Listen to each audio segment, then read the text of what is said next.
Talking about Cyber UK, NCSC's own conference with Danny Palmer here. Danny, a lot of things were said about the state of the internet at the conference. Talk a little bit about what was discussed, and we'll go from there. Yeah, the state of the internet was obviously a big subject up in Glasgow, where the NCSC's conference took place.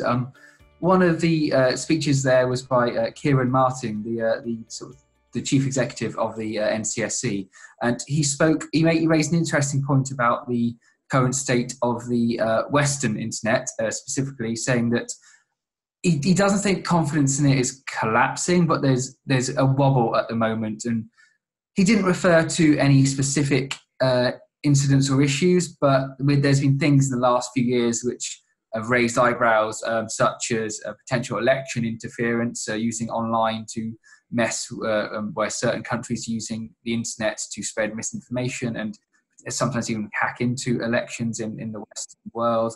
We've had the Facebook Cambridge Analytica scandal, where it turned out people's data was being used and abused in ways which we could never really have imagined. And then, of course, there's all different cyber attacks going on in the world, data breaches, and we're still sort of feeling the effects, really, of things like NotPetya and WannaCry, which have left their mark on the world. So, according to Kieran Martin, there is some wobbling trust in the internet, which he says can be fixed, though. Well, that's good to hear that there's some positive thoughts on how it can be fixed, Danny, because, of course, there's a lot of fear out there, concern with all of the privacy issues and security and safety of people's information.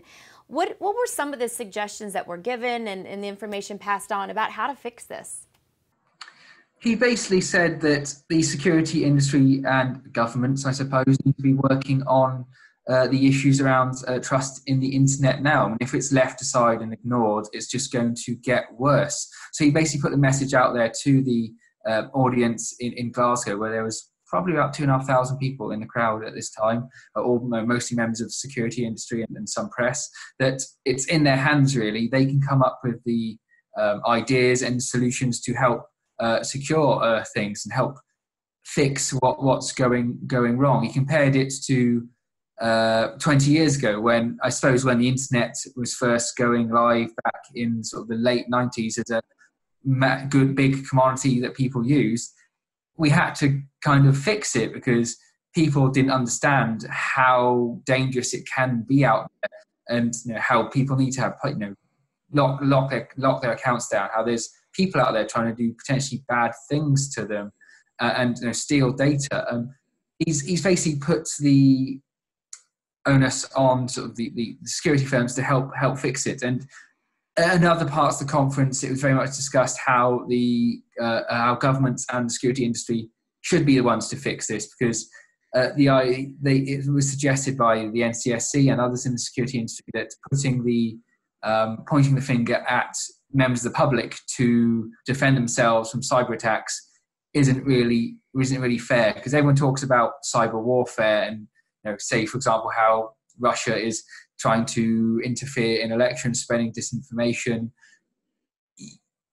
It'd be nice if people can identify what is fake news, but it really should be up to the sort of social media firms and security companies to get it removed before it becomes a big. They call it cyber warfare, and you wouldn't really expect civilians to play a role and defend themselves in conventional kinetic warfare. So the idea is that there should be people with the knowledge to help protect individuals against this, applying that and getting the bad elements out early in the chain, rather than letting it flow down and get down to individual people and make them victims to whatever the malicious attack or cyber capability might be. Yeah, well, it's definitely an ongoing issue with no quick fix, Danny, but we appreciate your thoughts, your insight on this. And for more, make sure you check out ZDNet.